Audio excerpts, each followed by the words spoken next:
everybody. It's time for another Turf Zoom brought to you by Aquatrolls. And today we've got a really special thing because we've got somebody on the line who just got their first big job just today. But we're going to get to know him a little bit first and find out more about him before we find out what that big job is. Pleased to introduce you to Jeremiah Mincey. Jeremiah, how are you? Doing good. How are you? I'm awesome. I'm awesome. I'm very, very pleased to talk to you today and to learn a little bit more about you. So, where are you sitting right now? Where are you at? So I'm in my other bedroom at home. Okay. Yeah, I rained out at work today, so I got to come home early. And where did you get rained out at work today? What course do you work at? I'm at Savannah Quarters Country Club in Pooler, Georgia. Okay, that's very, very cool. So that's going to change here soon. But first, just tell me a little bit about your background. How did you end up in this crazy business? What do you remember the day that you thought, I want to get into the golf business and make myself crazy by trying to grow grass at a tenth of an inch? So funny story. I didn't get into it until probably 3.5 years into college.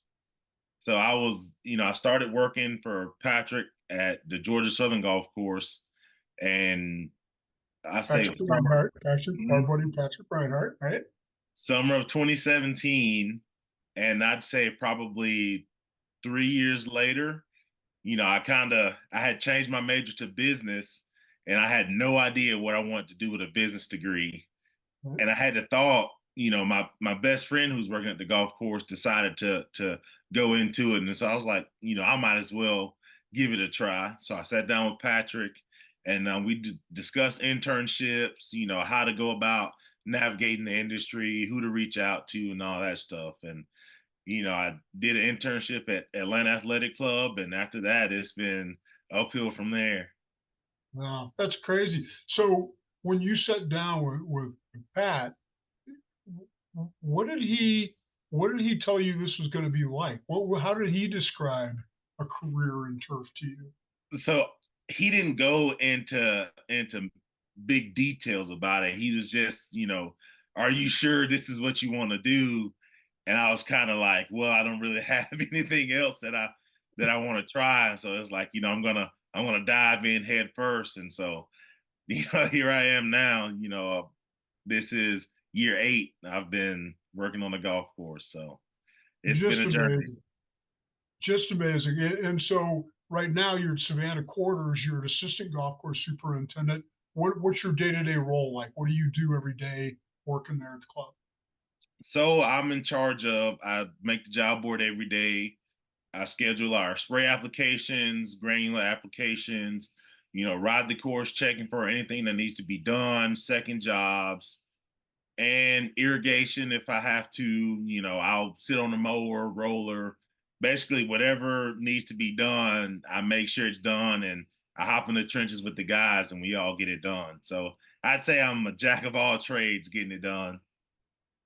That's the job description of an assistant superintendent is whatever it takes. Pretty but much whatever it takes. but we refer to this. So a little while ago, I'm looking at Twitter and I look down and I'm like, well, that's the dude I'm interviewing this afternoon. He got a new job. Tell me about your new position. So I accepted the golf course superintendent job at Cabot Citrus Farms in Brooksville, Florida. Yes, I'm pretty Uh, excited. Pretty excited for it. so, what do you know about the whole Cabot organization? I mean, obviously, you've learned some through interviewing and everything else, but one of the more interesting organizations in the golf business right now, and you've just landed at their newest, biggest site. So, tell me why this is an exciting thing to have a starting place at Cabot. Well, honestly, up until about a month and a half ago, I had heard bits and pieces about, Cabot St. Lucia and, the courses over in Canada. And so oddly enough, I heard about Cabot Citrus Farms through a sales rep.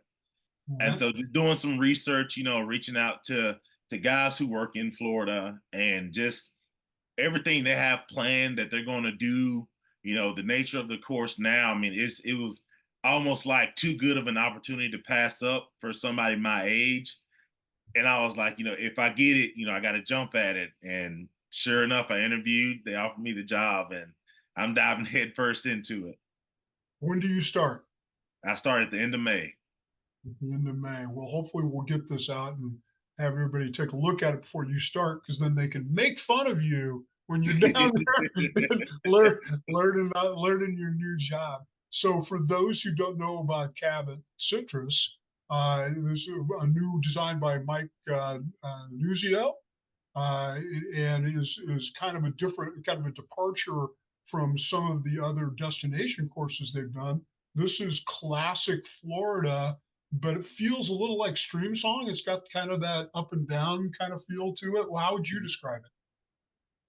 I mean, the course is amazing. I was in awe, basically riding around the property during my interview. But it's really, it's pretty open. A lot of elevation changes that are man made, of course, and the 18 that's open now, Peru. It's simply amazing. Greens are huge, which I'm sure people will see how big the greens are, so that really sets them apart. But I mean, it's amazing, and once it gets everything grown in, and the whole property is finished, I think it's really going to be something special.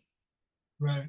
And as you've talked to your boss and you think, okay, I'm going to be starting a brand new course and a brand new role, what do you think is going to be the most important thing for you to concentrate on coming in there and getting things going, and really taking it from a new opening to being a more mature, developed course that players love? What's number one on your list?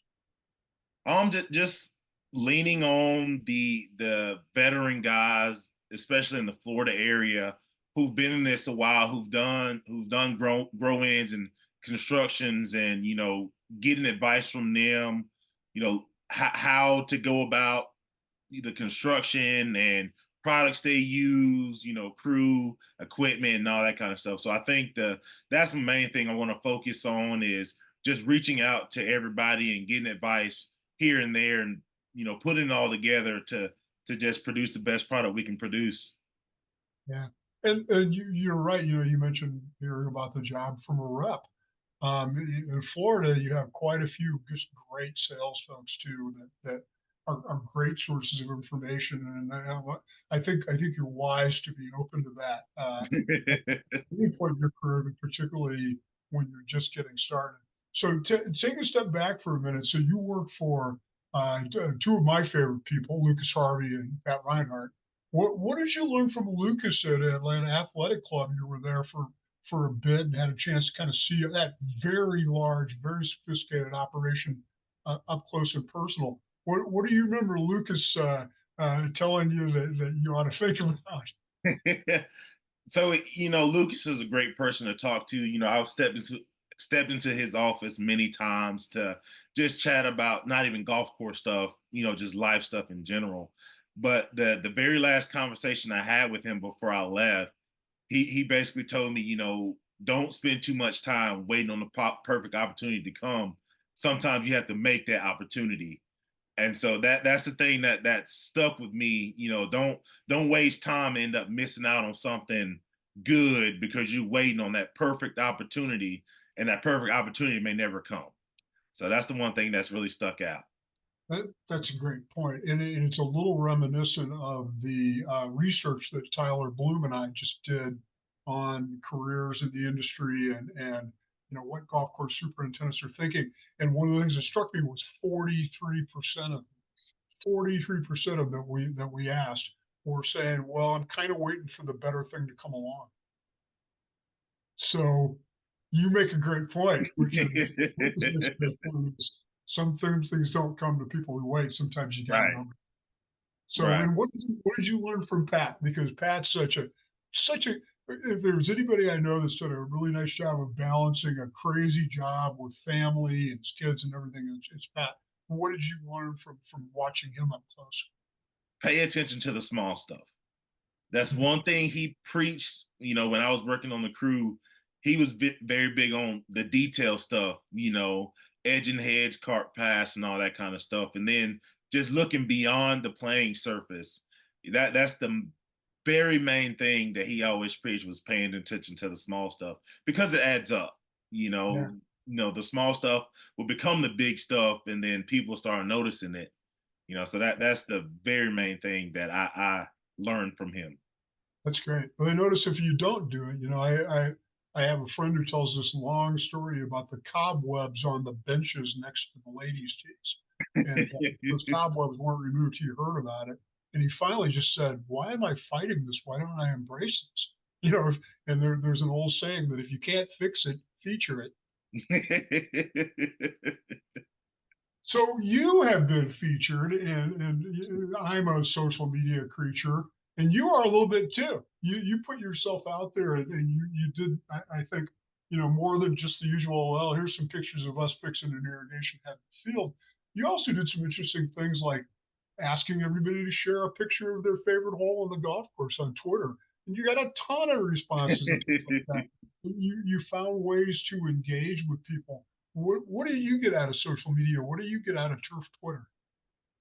I basically networking, making friends. It's not just showcasing what I'm doing at my current club. It's seeing what everybody else is doing, what ideas they have, and trying to potentially implement it at my current club, and making friends, volunteering at various PJ events. So there's a lot that I personally gain from turf Twitter, and also outside of turf, lifelong friends that you can lean on for life advice, career advice, and any other questions that I may have. Right. What other platforms do you like? Are you an Instagram person too, or are you a God forbid TikTok person? So I used to be a TikTok guy back when I was played golf pretty regularly, but Yeah, it's mainly Twitter for now. It's yeah. mainly Twitter. TikTok is, I think, not a particularly good platform to try to tell stories to golf course superintendents, but it's a good production platform. The video capabilities and the music and the templates and stuff like that. I think some of the people I respect most on Twitter are people who are doing all of their video and production stuff on TikTok and bringing it over. So at the very least, some of that. Have you ever had a moment where you thought, "Uh-oh, I shouldn't be on doing this"? Because sometimes I know it's bitten me in the tail a few times. Where was there ever a time you thought, I probably shouldn't have said this, or maybe There, I'm a little there, back off. there definitely was. I had that. I won't go into too much detail, but I had that happen when I was in Atlanta. That I got a pretty stern talking to from the higher ups about, You got to call in the principal's office. Yeah. I did. I definitely I learned my lessons about the evils that could be of social media. Yeah, I I, definitely had that happen. but that's legit, and I think it's something that people learn, particularly about Twitter here the last 4 or 5 years post pandemic, is it's still the best, most valuable networking tool we have, but you have to be a little bit careful about the image that you present out there, and how people perceive you because of that. But I admire what you've done because you did put yourself out there, but you did it in an intelligent way. You take good pictures. You use a good combination of content and images, and that's the most important thing I think people need to learn to do is to tell stories with pictures. So I hope you keep doing that at this beautiful new golf course you're going to now. So you know, the other thing that you stand out for is you're one of a handful of young black professionals in this industry, and it's been something that's been a thorn in our side for a long time that we haven't done a better job of reaching out to people of color and getting them engaged in this business because there shouldn't be any boundaries for anybody. But along the way, I know that you just sort of tripped into this. It wasn't like you grew up thinking, "I want to grow grass someday." Right. But along the way, did you have some thoughts about, is this the right place for me? Do I feel welcomed? Do I feel like I'm comfortable here? Yes, that was my biggest thing when I first got into it. Walking into, I'll say when I went to Sawgrass, for example, walking into the big volunteer tent, and you look around and there's nobody else that looks like you, it can be very discouraging at first.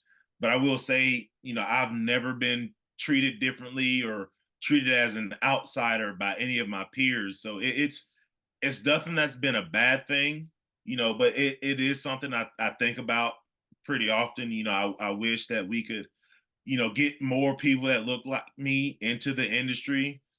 But I mean, I've kind of just, I don't let it bother me. It's not a negative by any means. When I was at Sawgrass, you see, just seeing all the people of color just enjoying golf. It makes you feel good that more people of color are getting not necessarily into maintenance, but the sport of golf itself. So it definitely is something that's been at the back of my head. But like I said, I've never been treated any differently than anybody else.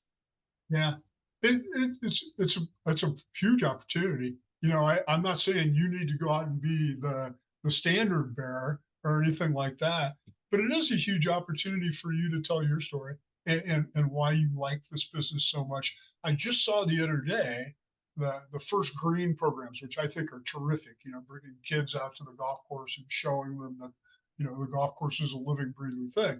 I saw one the other day that was high school kids. They were doing a first screen specifically for high school kids who might not only be interested in learning about the biology of the golf course, but they might be interested in working there. And I thought, what a great idea! What a Hmm. great way to be a little more open about who we're inviting onto the golf course. So I think there's lots of ways we could succeed, but mostly I'm happy for you because you're doing this because you love it, not because you're on some great crusade to change things. Right. But but as you think about this, what what advice would you give somebody like you, somebody who looks like you, about trying to come into this industry and how to get the most of it? Don't be scared. Just that was my thought process at first. I was a little nervous. Because going into something new, you're not aware of how you're going to be treated or what you're going to experience. But after you get comfortable, basically, don't be scared. Don't be afraid to reach out to people, or just because you look a certain way, don't think anybody's going to treat you differently. Right. That would be the main thing I say is don't be scared. If you're even having thoughts about it, reach out to somebody that you may know that's in the industry and ask questions. And then from there, just dive into it and get going. For you. It's still a challenge for women. It's still an issue there too. The number of women has increased, but still not anywhere close to I think what we'd all like to see. So the industry still has a way to go to look more like America than it does right now. So, but I'm rooting. I figure by the time I'm old and gone, well, I'm old now, but the time I'm gone, hopefully we've accomplished some of that, and we can see a more diverse industry because it needs to be. So the next question I looked at, my next question was, what are your career goals now? But you achieved one of them already. Just astonishing. So when you think about having a business card, you're going to hand somebody a business card that says, "I'm the superintendent." What what does that mean to you? Why is that important that you managed to achieve this at a relatively early age? And what do you think you really want to accomplish as a superintendent in this industry? So honestly, I mean, your first superintendent job at any age is a big one. That my main goal was I want to be a superintendent by the time I'm 30. So I would say I Yeah, hit that one pretty quickly. yeah, But I mean, it goes to show that hard work pays off. The experiences I've had along the way, they're adding up. And I'll be able to use all that to make the best of my superintendent job and just be the best superintendent I can be. You know, when I retire one day, I want to be one of the greats, one of the titans in the turf industry. That's what I want to be considered. So I still have some pretty high aspirations, but I think on the path I'm on that I've set for myself, that I'm pretty well on the way to achieving that. That's a great attitude. You know, one of the things I think has been a constant theme as I've known and interviewed and gotten to be friends with some of the greats, people who've really been legends in the industry. And one guy that always comes to mind is Dean Graves, who was the superintendent at Chevy Chase Club for 35 years. And I had him write an article for me one time about what do you think really matters when it comes to developing teamwork on a crew. And his number one thing was get to know them like people. Just get first things first. Get to know your team as people. And John Ballard from Valhalla, hosting the PGA Championship here shortly, said exactly the same thing. He says they're my family, and I really get to know all of them. And so I guess if I give you one piece of advice, would be to follow your instincts and do that. And don't feel like you have to be the tough guy running the crew and all that kind of stuff, because I think those days are a little bit behind us. And I think what it is all about is working together and having great relationships with each other. So that's my little piece of advice for you is to try to do that as much as you can. Who do you want to thank? Who do you want to thank along the way that has helped you get your first term superintendent job by the time you're 30? The main person is Patrick Reinhardt. I still talk to Patrick on a pretty consistent basis. I learned a lot from him while working for him at the Southern Course. Great guy. He taught me a lot. And then Lucas Harvey at Atlanta Athletic Club, one of people consider him one of the greats in the turf industry. He knows a lot. And gotta thank the sales rep Nathan Florian from Turf Solutions of Florida for getting me connected with this job. And then all the superintendents I've met along the way that I've met volunteering, reached out to through social media, the assistants I've worked with, just a lot of people that I've come in contact with have helped in some way, mold me to be the person I am, to even feel comfortable taking a superintendent job at 26. So there's a lot of people, but those are my top few that I want to thank. Oh man, that's just great. It's such a great thing to see, and I couldn't be happy for you to get your start. And I hope that we're talking a few years from now about you taking your first director job. And, and Hopefully so. yeah, it's a great industry, and it rewards people who are nice and enthusiastic and wanting to share and willing to work in teams. And it sounds like you're all of those things. So, Jeremiah, thank you so much for your time today. I can't believe the timing, and I wish you the best as you get started in your new position. And I hope that everybody gets a chance to meet you then at some conferences. I'm hoping you'll come to the GIS show. We got one coming up in Orlando in a couple of years. But get out there and get to meet everybody and really enjoy everything this business has to offer.